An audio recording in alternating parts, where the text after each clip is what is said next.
এর আগে আমি অন্য একটা এলাকার ভিতর দিয়ে যাচ্ছিলাম, সময় একটা ভিডিও করছিলাম। মানে সৌদি আরবের সবগুলো এলাকায় আমার কাছে অলমোস্ট সেমই মনে হয়, মনে হয় দেখতে যেন একই রকম লাগে। কারণ হচ্ছে প্রতিটা বাসার কালারও প্রায় সিমিলার এবং ডিজাইন তো একদম প্রায় একই রকম লাগে, সবগুলো একই রকম। যাই বলেন, সৌদি আরবের এলাকাগুলোয় ঘুরলে ভালো লাগে কেন?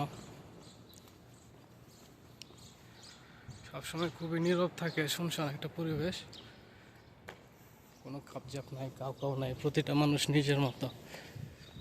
আমি এখন যে এলাকাটায় হাঁটবো, দেখবেন একটা মানুষ, নট এ সিঙ্গেল ম্যান, একজন এখানে আছে দেখা যায় আজকে। মানে খুব বেশি মানুষজন দেখা যায় না। আপনি যে এলাকায় হাঁটবেন দেখবেন আপনি নিজে একাই হাঁটতেছেন, আর অন্য কেউ নাই।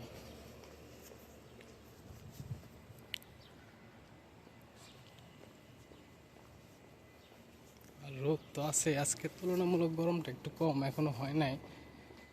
দুপুরে দেখা যাবে যে প্রচণ্ড গরম।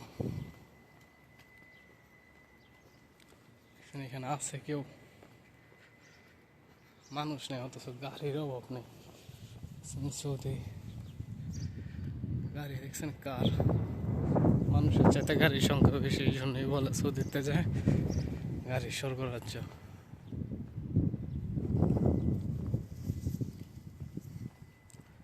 এই যে সামনে বিল্ডিংগুলো দেখেন, প্রায় সবগুলো কিন্তু একই ডিজাইন। এই সামনে 3টা বিল্ডিং একই ডিজাইন, এরপরে পিছনের গুলো হচ্ছে আবার অন্যরকম একটা ডিজাইন। একটা খালি মাঠ, সৌদি আরবে খালি মাঠও খেলা যায় না, এখানে এগুলো হচ্ছে সব পাথর।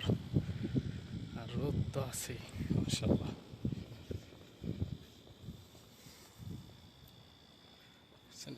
ফুল এলাকাটা যদি দেখায়, দেখেন আমি কিন্তু এখানে টোটালি একা, মানে টোটালি কেউ নাই, শুনশান একদম পরিবেশ। সৌদিরা প্রয়োজন ছাড়া বাসা থেকে বের হয় না।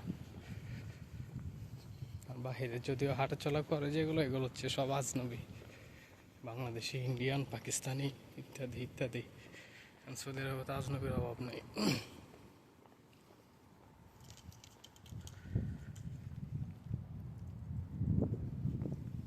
আবেগের জায়গা সৌদি ভাই, আবেগের জায়গা প্রতিটা মুসলিমের জন্য।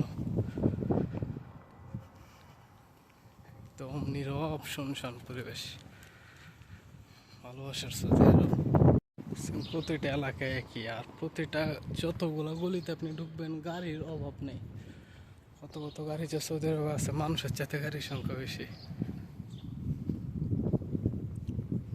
এলাকাটা এতক্ষণ যাবার হাঁটতেছি, একটা মানুষের সাথে দেখা হয়নি। প্রতিটা লাইনে একই।